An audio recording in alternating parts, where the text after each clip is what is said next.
Bab 11. Maura, kamu berbeda. Oke, sudah bagus ya. Hari ini sudah bisa pulang, ucap dokter yang memeriksa Miko pada pagi itu. Mas yakin tidak butuh visum? Tanya dokter. Iya, nggak usah dok, jawab Miko. Oke, lekas sehat ya, ucap dokter tampan yang memakai jas putih itu. Kemudian, suster melepas selang infusnya. Ia berbicara pada Maura menjelaskan dosis pemberian obat. Mas, saya tinggal ya. Untuk obat-obatan sudah saya jelaskan pada istrinya barusan. Semoga lekas sembuh, ucap suster sambil mendorong rak berisi alat kesehatan menuju pintu luar. Miko terdiam. Ia tertegun sejenak mendengar perkataan suster barusan yang menyebutkan jika Maura istrinya. Maura tidak mendengarnya karena ia duduk di sofa fokus melihat dan membaca obat-obatan untuk Miko. Dengan wajah yang terlihat memar, Miko meraih ponselnya kemudian menghubungi Robi. Halo Pak Robi, bisa tolong jemput saya sekarang? Ucap Miko. Sementara Maura sibuk merapikan barang-barang bawaannya. Tak sampai setengah jam, Robi sudah sampai di rumah sakit. Maura dan Miko duduk di kursi belakang mobil. Maura yang kecapean dan kurang tidur itu pun akhirnya tertidur di dalam mobil. Tanpa sadar, ia menyandarkan kepalanya di bahu Miko. Miko yang awalnya sombong dan arogan itu pun kini membiarkan bahunya menjadi sandaran gadis desa itu. Sesampainya di rumah, Maura terbangun. Ia tak menyadari jika sedari tadi ia bersandar pada majikan tempatnya itu. Segera ia keluar dari mobil dan menurunkan barang-barang.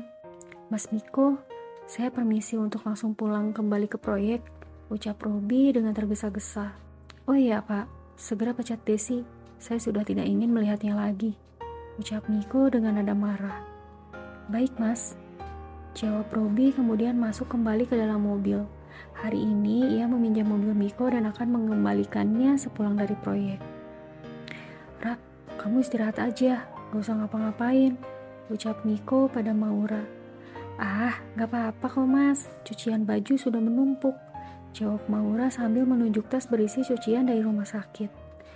Ya sudah, terserah kamu saja, ucap Miko yang kemudian masuk ke dalam kamarnya.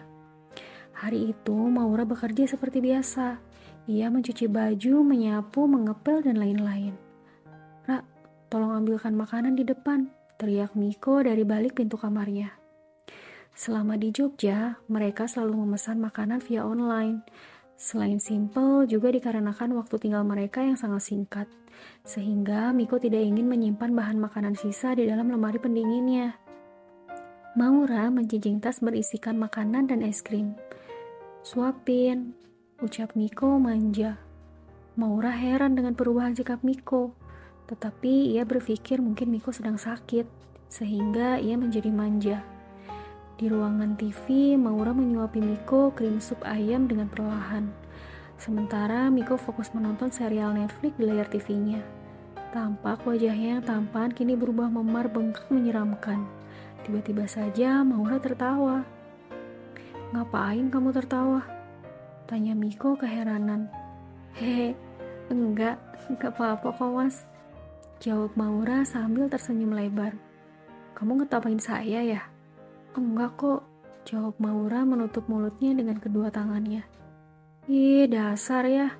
Miko mencubit hidung Maura dengan gemas. Habisnya muka Mas Miko jadi lucu, jawab Maura meledek sambil tertawa. Mendengar ejekan Maura, bukannya marah, Miko malah tertegun. Ia memandangi tawa lepas Maura yang seakan menyentuh hatinya. Ada apa dengan wanita ini? Semakin hari, ia merasa semakin suka melihat tawa dan senyum Maura. Kamu makan tuh, ada ayam, burger, ice cream, kamu habisin aja, ucap Miko menyuruhnya makan. Alhamdulillah, semenjak kerja sama Mas Miko, saya jadi bisa makan enak. Dulu di desa hanya bisa makan tempe. Hehe, jawab Maura sambil melahap makanannya. Kalau kamu mau makan apa saja, bilang sama saya ya, Ra. Nanti saya belikan, ucap Miko sambil memandangi wajah lulu Maura. Gak usah Mas Miko, yang seperti ini saja sudah termasuk makanan besar dan mewah untuk saya. Ini enak banget Mas, jawab Maura dengan wajah cerianya. Sementara bagi Miko, makanan seperti itu sudah biasa. Bahkan ia sudah merasa bosan untuk memakannya. Tetapi ternyata apa yang menurut kita membosankan, menurut orang lain itu adalah makanan spesial yang tidak mampu dibelinya. Miko terus memandangi Maura yang tengah melahap makanannya. Kalau kurang, nanti saya beliin lagi, Ra. Alhamdulillah, saya sudah kenyang, Mas. Jawab Maura sambil memegangi piring kotor yang berisikan tulang ayam. Bentar ya mas, saya cuci tangan dulu, ucapnya sambil merapikan bungkus bekas makanan di atas meja. Tak lama, ia kembali dengan membawa obat Miko dan segelas air putih hangat. Nih mas, minum dulu obatnya.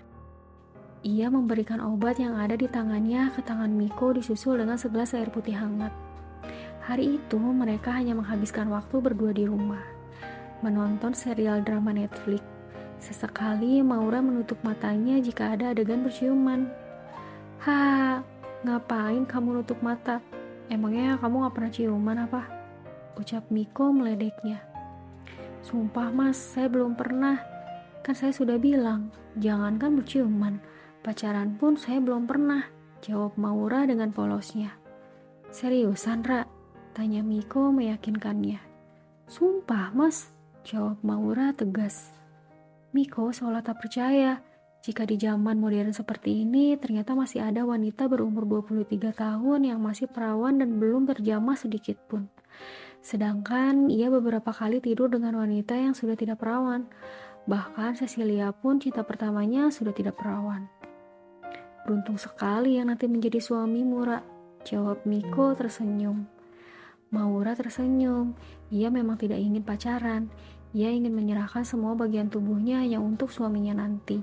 Selama 3 hari, mereka hanya menghabiskan waktu di rumah. Sesekali, Robi datang ke rumah untuk membicarakan masalah pekerjaan. Bengkak dan memar di wajah Miko pun perlahan memudar. Kali ini, Miko akan kedatangan Yuda yang membicarakan masalah sahamnya. Silakan masuk, Mas. Silakan duduk, ucap Maura pada Yuda. Maura kemudian masuk untuk memanggil Miko di kamarnya. Mas Miko, ada tamu mas, ucap Maura pada Miko yang sedang menyusun berkas di dalam kamarnya. Iya, suruh tunggu sebentar, Ra, jawab Miko. Maura kembali ke dapur untuk membuatkan minuman teh hangat.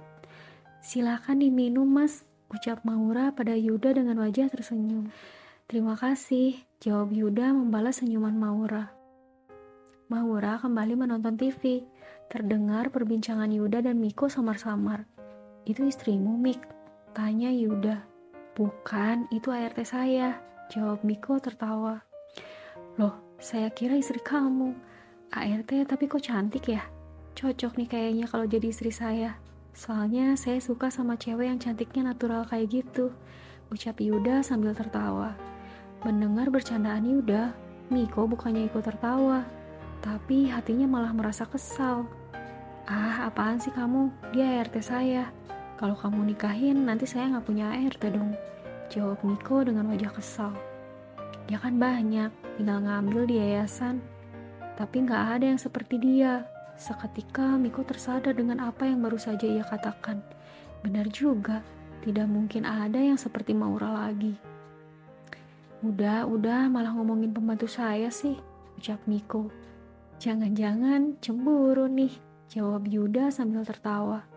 Maura yang mendengar samar tidak mengerti dengan apa yang sedang mereka bicarakan. Hanya jelas terdengar kata ART yang menandakan bahwa mereka tengah membicarakannya. Dasar cowok-cowok tukang gibah, ucap Maura menggerutu dalam hati.